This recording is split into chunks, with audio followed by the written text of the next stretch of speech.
దివి నుంచి భూకి దిగి వచ్చిన దివ్యాత్మ స్వరూపులందరికీ కూడా ఆత్మ ప్రణామాలు.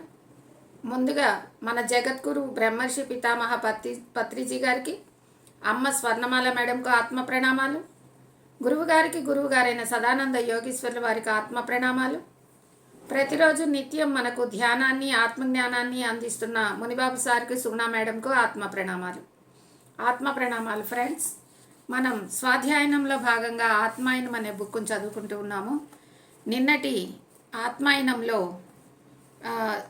సూక్ష్మ శరీర ప్రయాణం చేసేటప్పుడు మనం నిద్రలోకి జారుకున్నట్టయితే అన్నీ కూడా మనకి గుర్తుండవని, ఏదో 1-2 విషయాలు మాత్రమే మనకు గుర్తుంటాయని, అలా కాకుండా మెలకువతో ఎరుకతో ఉన్నట్లయితే, ధ్యాన స్థితిలో ఉన్నట్లయితే మనమే ఎక్కడికి వెళ్ళాలో అక్కడికి వెళ్ళి అక్కడివన్నీ విషయాలన్నీ కూడా గుర్తుపెట్టుకునే అవకాశం ఉంటుందని చెప్పి చదువుకోవటం జరిగింది.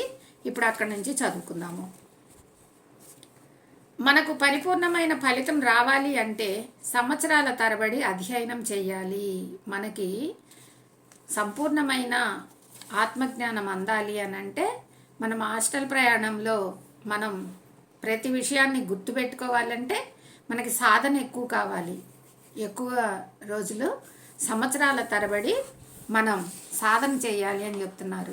సాధన ఎక్కువగా చేసినట్లయితే మనం ఆ హాస్టల్ ప్రయాణంలో ప్రతి విషయాన్ని గుర్తుంచుకునే అవకాశం ఉంటుంది. లేకపోతే అక్కడ మనం జారిపోయే అవకాశం ఉంటుందన్నమాట.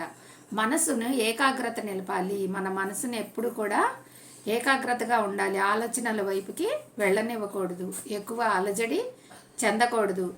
మానసిక స్థితిని దాటి వెళ్ళిపోకూడదు. ఎప్పుడు కూడా ఏకాగ్రతలో ఉండాలి. అంటే మనసుని ఏకత్వంలో ఉంచుకోవాలి. సాధన చేయాలి.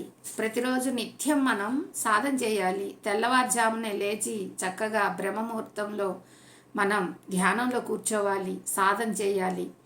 అప్పుడే పరిపూర్ణమైన ఫలితాలు వస్తాయి. అప్పుడే మనకి పరిపూర్ణంగా మనం జ్ఞానవంతులు అయ్యే అవకాశం ఉంటుంది. ఏదో 1 గంట చేశాము, అరగంట చేశాము, పావుగంట చేశాము, మేము రోజు ధ్యానం చేస్తున్నాము అంటే కుదరదు. మరి వాటికి మన గురువుగారైతే 3 త్రిరత్నాలు అని చెప్పేసి 3 రత్నాలను కూడా వాటికి పొదగటం జరిగింది ధ్యానానికి. ఏమిటి? ధ్యానం, స్వాధ్యాయనం, సజ్జన సాంగత్యం. ధ్యానం అంటే సాధన చేయాలి.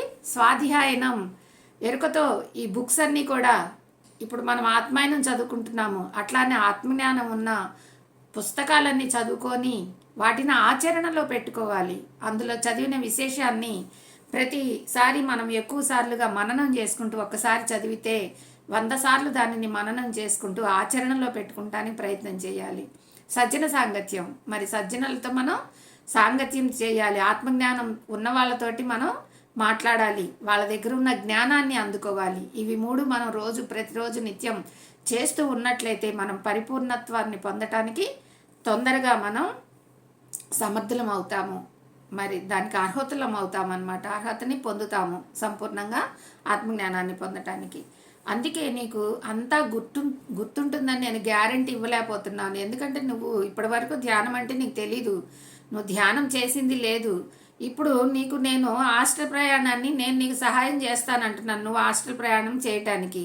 కాబట్టి నువ్వు చూసిందంతా కూడా నువ్వు గుర్తుపెట్టుకోవాలని గ్యారంటీ ఏమీ ఉండదు. మా గురువుగారి అనుగ్రహం ఉన్నా కూడా నేను చెప్పలేను. మా గురువుగారు నీకు హాస్టల్ ప్రయాణం చేయించమని నాకు అనుమతి అయితే ఇచ్చారు, కానీ నీకు అవన్నీ గుర్తుండేలా చేస్తానో లేదో నాకు కూడా తెలీదు. నువ్వు కూడా గుర్తు పెట్టుకుంటావో లేదో నీకు కూడా తెలీదు అని చెప్పి చెప్తున్నారు. ఒకవేళ ఇప్పుడు నువ్వు పూర్తి విజయాన్ని సాధించావనుకో, అట్లా కాకుండా నువ్వు చక్కగా హాస్టల్ ప్రయాణంలో అన్నీ గుర్తుపెట్టుకున్నావు అనుకో, భవిష్యత్తులో నువ్వు ఇలా తిరిగి వచ్చిన తర్వాత గుర్తుంచుకోలేకపోయినా నిరాశపడకూడదు.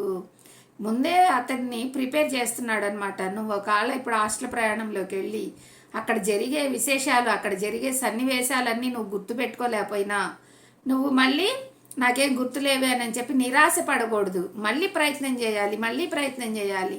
ఇన్ని ప్రయత్నాలు చేస్తేనే కదా మరి మానవుడు ఆకాశంలో ఎగిరే విమానాన్ని ఎలా చేయగలిగాడు? ఎన్నిసార్లు అతను ఫెయిల్ అయి ఉంటాడు, దాంట్లో ఎన్నిసార్లు ప్రయత్నం చేసి ఉంటాడు. అలా చేసిన తర్వాత ఇప్పుడు మనిషి అంతరిక్షానికి కూడా వెళ్ళిపోయి అక్కడ ఉన్న గ్రహాలన్నిటి చుట్టూ కూడా మానవుడు కూడా తిరిగి వస్తున్నాడంటే ఎన్నిసార్లు ఫెయిల్ అయి ఉంటాడు, ఎన్నిసార్లు ప్రయత్నం చేసి ఉంటాడు. అట్లానే నువ్వు కూడా అక్కడికి వెళ్ళేదన్నా ఫెయిల్ అయినా కూడా నిరాశ పడకుండా నువ్వు ధైర్యంగా ఉండాలి అని చెప్పి చెప్తున్నాడు. గుర్తుంచుకోవటం కూడా జరగదనుకో, అట్లా గుర్తుంచుకోకపోతే కూడా చేసేదేమీ లేదు అని చెప్తున్నాడు. సరే, ఇక నేను బయలుదేరుతాను. రేపు రాత్రి కలుద్దాం. ఎల్లుండి ఉదయం కూడా నేను రాను. నీకు గుర్తున్న నీ హాస్టల్ అనుభవాలన్నీ వ్రాయాలి కదా. 3 రోజుల తర్వాత నేను మళ్ళీ నీ దగ్గరికి భౌతికంగా వస్తాను కదా. అప్పుడు మనం చర్చించుకుందాం. యథాప్రకారం నిన్ను నువ్వు నమ్ము, అంత బాగా జరుగుతుంది అని చెప్పేసి బెస్ట్ ఆఫ్ లక్ చెప్తున్నాడు అనమాట అతనికి. నువ్వు ఈరోజు చక్కగా నిద్రపో, రేపు హాస్టల్ ప్రయాణం చేయి. నేను రేపు కూడా నీ దగ్గరికి రాను, ఎల్లుండి వస్తాను. ఎందుకు, రేపు నువ్వు హాస్టల్ ప్రయాణం చేసిన తర్వాత నీకు గుర్తున్నాయన్నీ నువ్వు నోట్ చేసుకో. ఏమేమి విషయాలు నీకు గుర్తున్నాయి, నువ్వు ఎక్కడెక్కడికి వెళ్ళావు, ఎక్కడెక్కడ తిరిగావు, ఎవరెవరిని కలిసావు, అక్కడ ఎవరెవరితో మాట్లాడావు, ఏం జరిగింది, అవన్నీ కూడా నువ్వు గుర్తుపెట్టుకొని నువ్వు బుక్లో నోట్ చేయి. నేను ఎల్లుండి వస్తాను.